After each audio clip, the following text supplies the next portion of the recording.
منه اي حاجه. تفتكروا بتروح فين الحاجات دي؟ بيوصل للشركه بيوصل للشركه 1500 طن في السنه.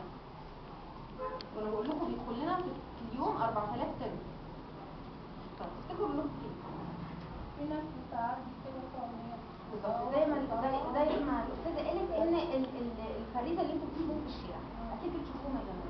طيب الفريسه دول ناس هي دي شغلتهم ان هو يخش يفرد الزباله من الصناديق ويفتح وياخد البلاستيك والكرتون والكلام ده كله ويبيعه ويشوف مصلحته مالوش دعوه بيه.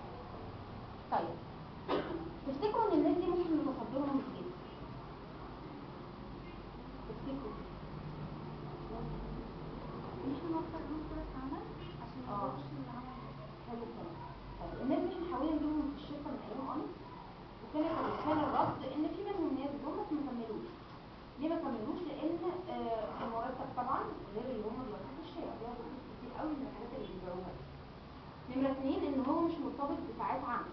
طبعا هو في الشركه لما يجي هيبقى ملتزم بشيفتات وحاجات زي كده. هو مش عايز كده، هو عايز ينزل وقت ما ينزل يشتغل اللي هو عايزه الصبح جوه بالليل زي ما هو عايز. طبعا فكره الشغل فكره يعني ايه ترفض، بس طبعا ايه ما اتنفذتش. بالنسبه للمحافظه الكلام ده كله طبعا توجهنا ليهم كذا مره ان هم يحاولوا ان هم يخلوهم يقبضوا عليهم يتصرفوا فيهم اي حاجه. قال لك ان في فئه من المجتمع لو احنا اتعاملنا معاها بالطريقه دي هيبقى ما عندهمش اي ملجأ تاني غير ان هم ايه يسرقوا ويقتلوا الكلام ده كله، لان طبعا الناس دي بتشوفها في الشارع ولا متعلمه ولا اي حاجه. تمام؟ فطبعا مش هيبقى قدامهم اي حاجه غير ان هم الجريمه. خلاص؟